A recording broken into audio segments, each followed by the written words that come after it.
from now till after Easter, we're bringing you our series on road safety, because one of the key issues, especially as the rains approach, has been the fact that people are getting involved in a lot more accidents on our roads. So yesterday we had the National Road Safety Commission's Director of Communications. Today I've been joined in the studio by Daniel Wuaku, who is the Deputy Director of the National Road Safety Commission, so we can talk some road safety and how you can keep yourself safe on the road. Mr. Wuaku, you're welcome to the show. Thank you. Okay, so let's just focus on road signs and how we can use that, how really the National Road Safety Commission can use that as well to help boost safety on our roads, especially during Easter. What can you tell us in this regard? Thank you very much. Road signs are part of the road furniture that is there to provide safety for the users of the roads.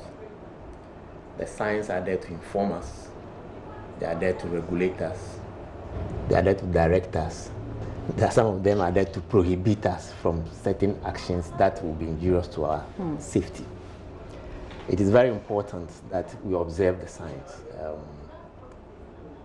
It's very important to understand what the signs mean. And that has been one of the major problems, hasn't it? Exactly. To what extent do you, and I don't know if there's any research from the National Road Safety, that the National Road Safety Commission has done, as to the extent of knowledge of people on our roads when it comes to road signs? Before we even get, there's a protocol that has to be, one has to go through if you have to acquire a driving license.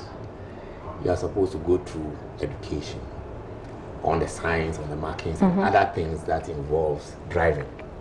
So we assume that any driver that holds a driving license, which passes through the DVLA, we assume that the person has a minimum knowledge about these signs and markings. What is the minimum knowledge? Well, I just want to find out, what is the minimum knowledge? At least, what's the basic that you should know as a driver? The minimum knowledge is you are supposed to identify, there is a cut-off mark point that you are supposed to get if you are supposed to pass that exam for acquiring a driving license. So if you are able to get the minimum pass mark, then so it's more about the pass mark, but not necessarily about what you should necessarily know. That's what I'm saying, that they don't just go and teach them what's this and what's that. At least they add the understanding of the signs. The understanding of the signs. And I believe that a lot of people understand these road signs. When they see, they identify, they understand them. But the problem is, how do we get ourselves to abide by these signs and markings? Okay, and that's where I come in again. And again, the issue of attitude. I mean, we've just listened to Abu Ramadan, who is the Deputy Director General, NADMO, and he was called in to answer questions about, flooding, etc. I think that he blames it on attitude. I think that it's very easy for us to blame the attitude. It's not as if you are blaming it on but if attitude. you let me land, the point is that when you take attitude, the reason why there are laws is that people do not naturally abide by the laws. So the laws are supposed to get them to an individual as a Ghanaian has the civic responsibility to abide by the rules or the laws of the country. But if the rules are not enforced, no. You have the responsibility to abide by the laws of this land. True. Yeah, we owe it to our country to abide by the laws. But we know that people don't abide by the laws. These laws are there to protect us. So why are we saying that we don't have to abide by them? No, that's not the point. Excuse me, I'll get there. Okay. You see, attitude, I will not have to develop your attitude for you. You have to develop your own attitude. You have that responsibility to develop your own. Nobody has to do. I can't develop your attitude for you. No, but the point. I don't think you're getting the point. Let me make the point. The point I'm making is that when we talk about attitude, and when it's every issue that we need to discuss, we put it on the attitude of people. The attitude is a problem that we know. But the point I'm making is that when you take attitudes, the reason why there are laws to govern people and to make sure that people do the right thing is because not everybody naturally has the right attitude. So the law is supposed to get you to have the right attitude. So you are talking about the is that a point you agree?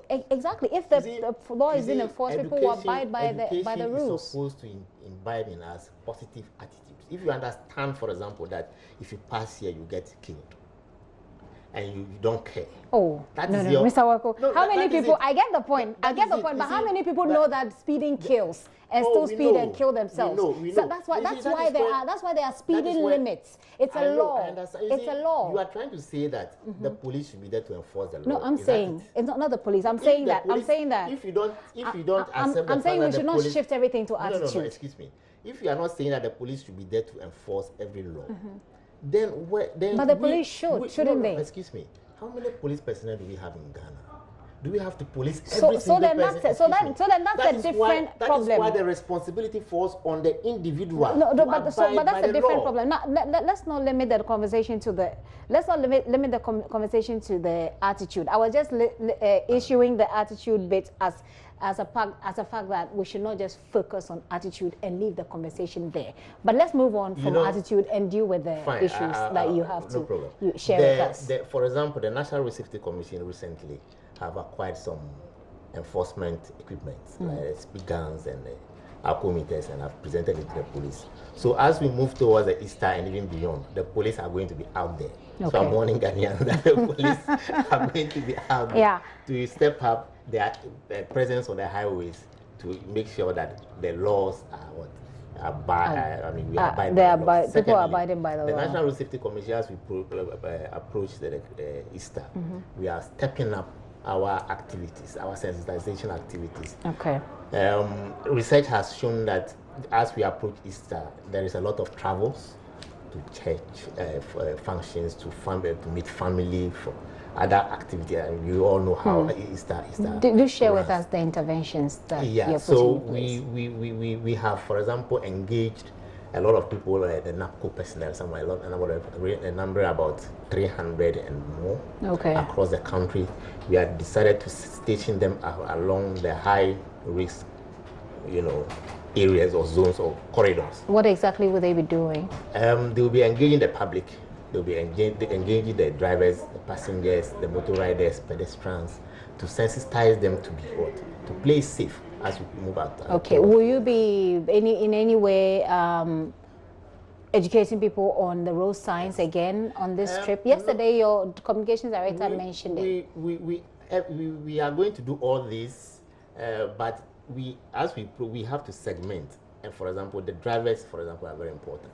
Passengers have their role to play. So we are also encouraging the passengers to speak up when they are in on these journeys, so that you don't have to keep quiet when something is going on and look on unconcerned.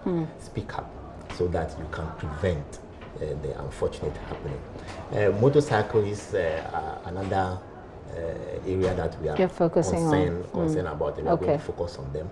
We are doing this in collaboration with the Ghana Police, so that they will give us the necessary. What are you doing about the motorcycles and how it's used?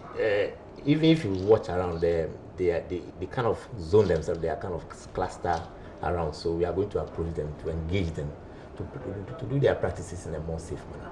Okay, so if I get you right, these are some of the interventions you're putting in place between now and after the Easter, is to do more sensitization and to engage the police. You're putting NAPCO people out there to educate people. Exactly. We are on social media also. Our social media handles, Canada, National Road Safety Commission Facebook page, for example, is very active. We are sharing information. We have partnered with the GIBA, the Ghana Independent Broadcasters Association, the Ghana Broadcasting Corporation also. They are running our adverts and our educational materials. Okay. So we are going out.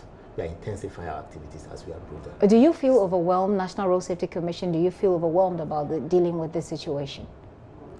No, we don't. You don't feel overwhelmed?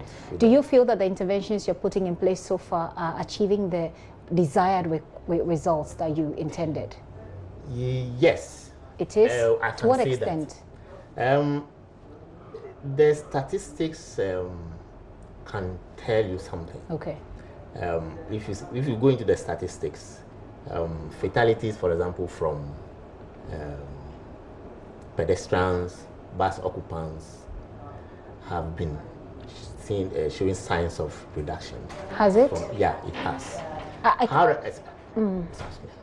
Go ahead. However, where we are having the problem, biggest challenge that we are having now is with the motorcycles.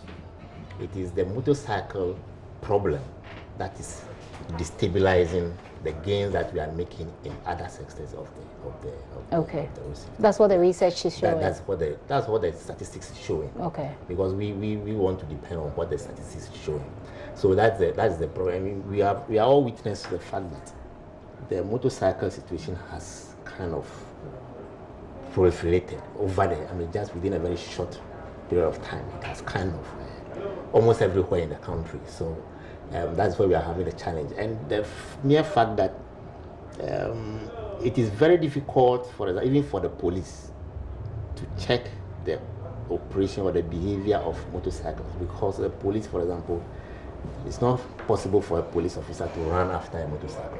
Well, they also have motorcycles now. How many they don't? I mean, the number of motorcycles the police have, as against the number of motorcycles we have, it's not enough. It's not enough. Well, so we have those challenges over there. So in wrapping up, I've seen the fact that yesterday the communication director also mentioned the fact that you're putting NAPCO people out there to help with sensitization, and hopefully this will be an intervention that actually works. But before I let you go, I'd like for you to speak to the viewers about how to keep safe on the road as we go into Easter and as the Easter festivities are over, etc. What kind of safety message is the National Road Safety Commission sharing at this season? I'm going to start with you. Please do. You and I will have to make our roads safer.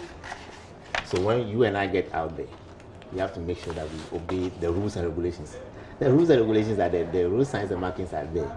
And we also have to use our God-given sense. It is very, very important. Nobody, you see, the primary responsibility for your safety out there, it falls on you. The very primary one falls on you. So you and I will have to play that role.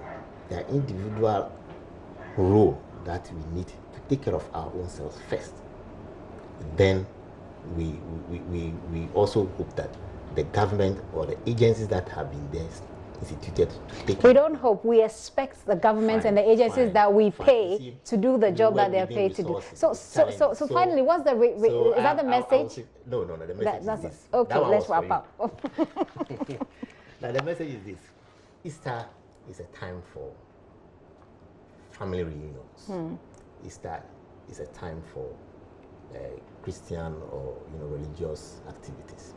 We can do this and do it in a very responsible manner. Okay. And we should go and come back safely. That's my message for them. So do go and come back safely. It is your responsibility to stay safe. That is Mr. Daniel Wuaku's message to you. And I continue to insist that yes, people have attitudes, bad attitudes, and that's why the law is there to check them.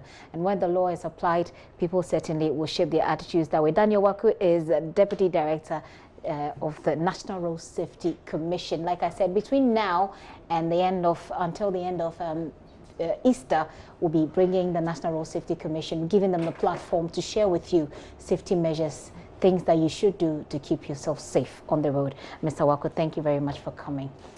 You're welcome.